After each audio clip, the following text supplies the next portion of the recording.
Hi, it's Wednesday, and that means it's time for another video edition of Widower Wednesday. I'm Abel Keogh, author of the book Dating a Widower, and today we are going to discuss trust in your gut. This is something I see in coaching sessions all the time, people who do not trust their gut and end up regretting it. What I'd like to do, the inspiration for this video is actually kind of a sad story that I read on one of the widow and widower groups I'm a part of. I'm not going to share the whole story, but there's two paragraphs from this widow's story that I want to share. But I do want to talk about, before I just get into her story, the importance of trusting your gut. Sometimes, we have this intuition. People call it, trusting your gut, intuition, a still small voice. There's lots of ways that people describe this, but we all kind of have this intuition, and kind of leads and guides us. And sometimes we find ourselves in situations where it's like something doesn't feel right here. I don't know what it is. Maybe I can't describe it, but my gut's telling me I should do this or shouldn't do this or whatever it is. And I know we've all had those kinds of experiences if you think back to it.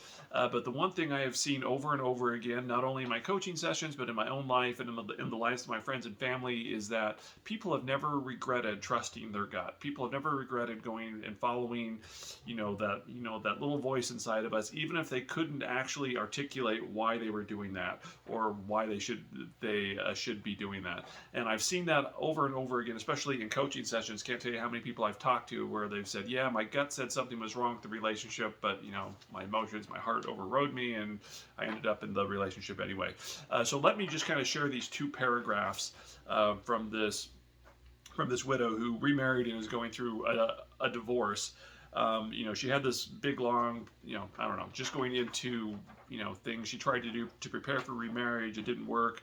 I'm not going to go into the details as that, but these are the two paragraphs that kind of stood out to me in what she posted. And I think listening to these, it applies to you whether you're a widow, a widower, dating a widow or a widower. I listen to what she's saying here because I think it's very important. What she's telling you to do. And this is how it goes. She goes, "But remarriage, as hard as I tried, it did not work out. I cannot share the details here, but they are details worthy of a novel for sure. And there was no amount of preparation that mattered in regards to making this particular remarriage attempt work. To put it simply, I should have listened to the warning in my heart, but I didn't listen. I was too lonely and longing for affection, and I walked in when I should have walked away." Let me read that last paragraph one more time. To put it simply, I should have listened to the warning in my heart, but I didn't listen. I was too lonely and longing for affection, and I walked in when I should have walked away.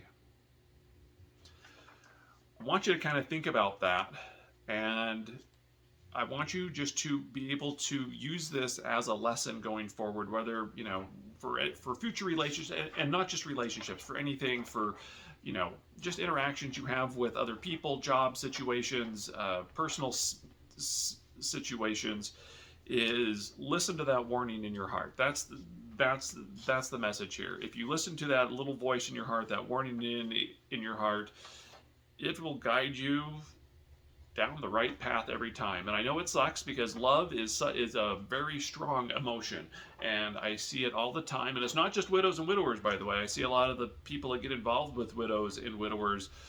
They're lonely. They're looking for affection. There's lots of good things about the person they're dating, and they overlook the red flags, or there's something again saying something's not right, and they just kind of ignore that feeling and get into the relationship. Don't do that.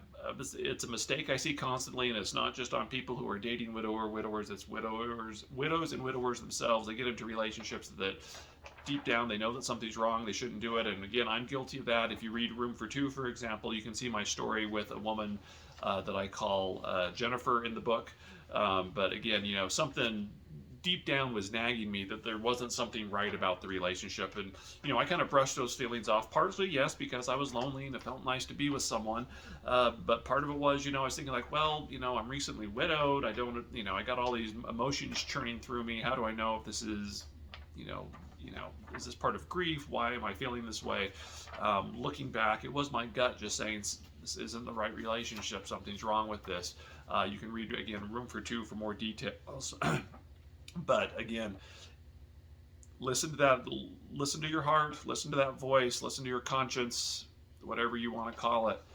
If you do that, you can't go wrong. And that's the Widower Wednesday for the day. Trust your gut, follow it, you'll never go wrong.